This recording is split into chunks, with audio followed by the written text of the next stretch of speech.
আসসালামু আলাইকুম। চলে আসলাম আজকে আবারও একটা ভিডিও নিয়ে। Actually, I got so many text message in my inbox that say something about Ireland.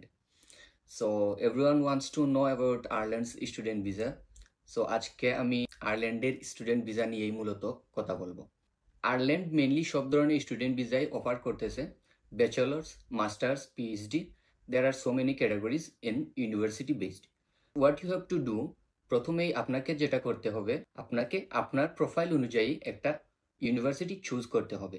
আপনার প্রোফাইল বলতে আপনার রেজাল্টের উপর বেসড করে কোন ইউনিভার্সিটিটা আপনাকে অ্যাকসেপ্ট করতে পারে সেই অনুযায়ী আপনাকে এগোতে হবে। আপনি যদি ব্যাচেলর কোর্সে আয়ারল্যান্ডে স্টাডি করার জন্য আসতে চান, তাহলে প্রথমেই আপনার যে রিকোয়ারমেন্টটা লাগবে, একাডেমিক রিকোয়ারমেন্ট হচ্ছে নর্মালি আপনার 3.5 এরকম হলেই হয়ে যাবে। কিন্তু আইএলসের ক্ষেত্রে আয়ারল্যান্ড কিন্তু একটা হায়ার রেকমেন্ডেশন রাখছে। সো আইএলসের ক্ষেত্রে মিনিমাম আপনার রেজাল্ট ব্যাচেলর কোর্সের ক্ষেত্রে 6 হতেই হবে। 6 নিচে হলে ইউনিভার্সিটি অ্যাকসেপ্ট করবে না বা আপনাকে অফার লেটার দেবে না। সেম বিষয়টা মাস্টার্সের ক্ষেত্রে মিনিমাম 6.5 আইএলসের রেজাল্ট লাগবেই।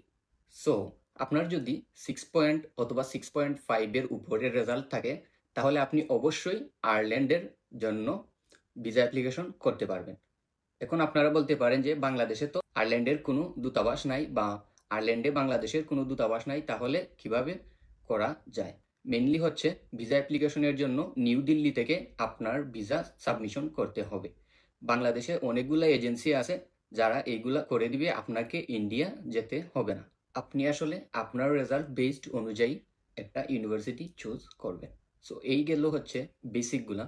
এর পরের যে বিষয়গুলো আসবে, সাধারণত ইউনিভার্সিটিগুলা ইউকের মতোই টিউশন ফি অফার করবে। নর্মালি মনে করেন মিনিমাম 8,000 to 10,000 ইউরো থেকে শুরু করে ওটা 40 বা 50 পর্যন্ত আছে। সো এটা আপনার রেজাল্টের উপর নির্ভর করবে, আপনি কোন ইউনিভার্সিটি চুজ করতেছেন সেটার উপর নির্ভর করবে। আপনার যদি স্টুডেন্ট প্রোফাইল হায়ার লেভেলের হয়, অনেক ভালো স্টুডেন্ট বা অনেক ভালো একটা ইউনিভার্সিটি থেকে বাংলাদেশ থেকে ডিগ্রি নিছেন, এরকম কিছু হয়, তাহলে অবশ্যই আপনার স্কলারশিপ পাওয়ার অপরচুনিটি আছে। সো আয়ারল্যান্ডে আসার পর লিভিং কস্ট বা আপনার চলাফেরা করার জন্য বা ইউনিভার্সিটি কন্টিনিউ করতে মূলত কত টাকা বা কীরকম খরচ করতে পারে।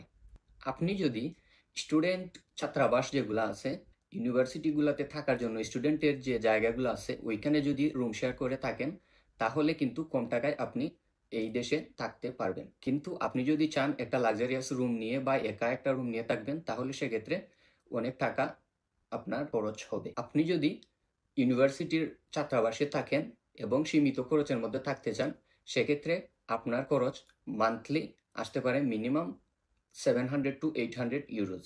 অনেকেই জানতে চাইবেন যে স্টুডেন্ট থাকা অবস্থায় কি কাজ করা যাবে বা টাকা পয়সা কি রুজি করার মতো অপরচুনিটি আছে কিনা।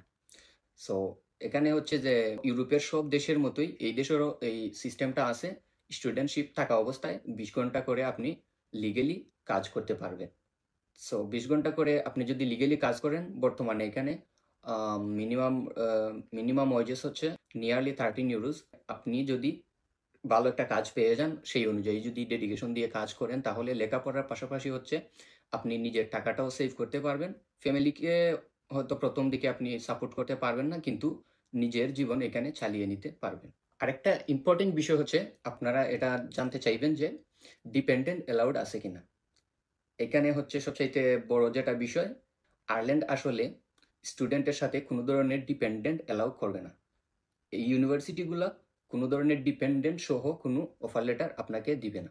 ফাইনাল যে বিষয়টা হচ্ছে, এখানে স্টাডি করার পরে এই দেশের পিআর পাওয়া বা যেটা নিয়ে আপনাদের আগ্রহ থাকবে, এখানে আসার পর 3 ইয়ার্স or 4 ইয়ার্সের কোর্স যদি আপনার থাকে, সেক্ষেত্রে আপনি কোর্স কমপ্লিট করার পরে আপনি সরাসরি, যদি আপনার একটা জব থাকে, তাইলে আপনি সরাসরি পিআরের অ্যাপ্লিকেশন করতে পারবেন। সেটা হচ্ছে 3 বছর পরেই আপনি সেটার অ্যাপ্লিকেশন করতে পারবেন। এবং আপনি যদি একটা ভালো মার্কেটিং লেভেলের কাজে থাকেন, সেক্ষেত্রে কিন্তু ওই 3 বছরের অ্যাপ্লিকেশনের পরপরই আপনাকে এই দেশের সরকার পিআর দিয়ে দিতে পারে। আর আপনি যদি পিআর পেয়ে যান, তাইলে ওভারঅল 5 বছর বা 7 বছরের মধ্যে কিন্তু আপনি এই দেশের পাসপোর্টও পেয়ে যেতে পারেন। এই সুযোগ সুবিধাটা আয়ারল্যান্ডে কিন্তু ভালোই আছে, আমি যতটুকু খবর নিয়ে জানতে পেরেছি। and Ireland is very student welcoming country right now.